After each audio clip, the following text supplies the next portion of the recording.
Hi. I think most people would agree that very few things in life are absolute. When you're at the car dealership, for example, and the salesman says, "This is my absolute lowest price," it's safe to say there is still a little bit of wiggle room there. Or if you ask your friend what their favourite food is and they say, it depends on my mood, the time of day, etc., etc. It depends. How often have you heard that in response to a burning question? Life, it turns out, is pretty relative, and you'll be happy to know that Einstein would agree. In his theory of relativity, Einstein asserts that both time and space are relative concepts, debunking Newton's theory that time and space are absolute. In fact, the only absolute constant in Einstein's special relativity is the speed of light. Its value will always measure the same for any observer in uniform motion. It will always be about 300,000 kilometers per second in a vacuum and never faster. According to NASA, before 1905, when Albert Einstein published his theory of special relativity, most people believed that space and time were as Sir Isaac Newton described them back in the 17th century. Namely, that space was the fixed, unchanging stage upon which the great cosmic drama unfolded, and that time was the mysterious universal clock in the sky. Sounds like an elaborate Broadway production, albeit a fantastical one. However, numerous real-world experiments over the last 100 years indicate that it was Einstein, not Newton, that was right. And thank God for that, because if we didn't have Einstein's theory of relativity and Newton had been right, many technologies that are part and parcel of our modern world would not have worked as they do. For example, the Global Positioning System, or GPS navigation as we call it, the nuclear power plants, electromagnets and generators that we all rely on, they all work using relativity. So let's take a closer look at Einstein's theory of relativity. Jesse Emspak, a physics contributor for Life Science, describes it as deceptively simple. First, there is no absolute frame of reference every time you measure an object's velocity or its momentum or how it experiences time. It is always in relation to something else. Second, the speed of light is the same no matter who measures it or how fast the person measuring it is going. And third, nothing, and I mean nothing, can go faster than light.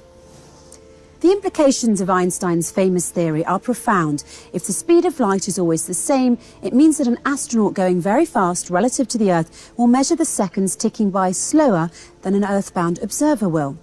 Time essentially slows down for the astronaut, a phenomenon called time dilation. But that's not all. Another peculiar aspect of Einstein's theory of relativity is length contraction. So in the same example as before, if you were to stand here on Earth and wave at the astronaut's spaceship as it speeds by, it would look as though it was squished in the direction of the motion, meaning if the spaceship is moving horizontally, then it is the horizontal dimension which is contracted with no contraction of its height. If the spaceship were moving slowly, the level of contraction or squishiness that you would observe would not be noticeably significant. But if it were moving at relativistic speeds, speeds that are a significant fraction of the speed of light, as spaceships tend to do, the length contraction would be significant and actually observable to you. This phenomenon is not due to errors in measurement or faulty observations. The object is actually contracted in length, as seen from the stationary reference frame, U. The amount of contraction of the object is dependent upon the object's speed relative to the observer. So in short, the faster the spaceship is moving, the more contracted it will appear to you. Yeah, I know, 2 words, mind-blowing. Professor James Colata, in his book Elementary Cosmology, From Aristotle's Universe to the Big Bang and Beyond, published in 2015, explains that neither time nor space are absolute quantities by asking us to imagine a meter stick lying on the floor of a room with one end against a wall. Bright lights are shining from the ceiling and the other wall. Now let us rotate the meter stick while looking at its shadows on the wall and the floor. At first, the shadow on the floor is almost equal to 1 meter in length, and the length of the shadow on the wall is very small.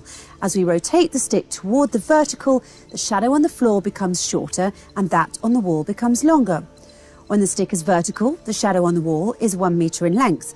It turns out that something similar happens in the case of special relativity. As the speed of an object increases, its length, in the direction of motion, becomes shorter, while the intervals become longer. It's interesting that the professor chooses this particular example to demonstrate the conclusions and consequences of the theory of special relativity. It's especially interesting because the Quran used the same analogy in its verses. In chapter 25, verses 45 and 46, it says, "Have you not considered your Lord, how he extended the shadow, and if he willed, he could have made it stationary? Then we, God, made the sun its guide. Then we, God, reduced it little by little." The scientific explanation for this verse is as follows. "Have you not considered your Lord, how he extended the shadow, and if he wished, he could have made it stationary, as in following Newton's theory model of absolute rest frame? Then we, God, made the sun its guide, since the speed of light of the sun is the only absolute constant. Then we, God, reduced it," which refers to length contraction little by little, which refers to time dilation. In this one verse, the Quran addresses the various aspects of what we now call the theory of special relativity, length contraction, time dilation, and the speed of light as being the only constant. Additionally, the Quran warns us that God could transform our lives from Einstein's physics to Newtonian physics if he wished. And this is possible because God did not just discover the theories of physics, he actually created them. So the next time you respond to someone's question with "it depends" and they get mad at you for not giving them a definite answer, remind them of Einstein's most famous theory of special relativity, and they might just forgive you for it.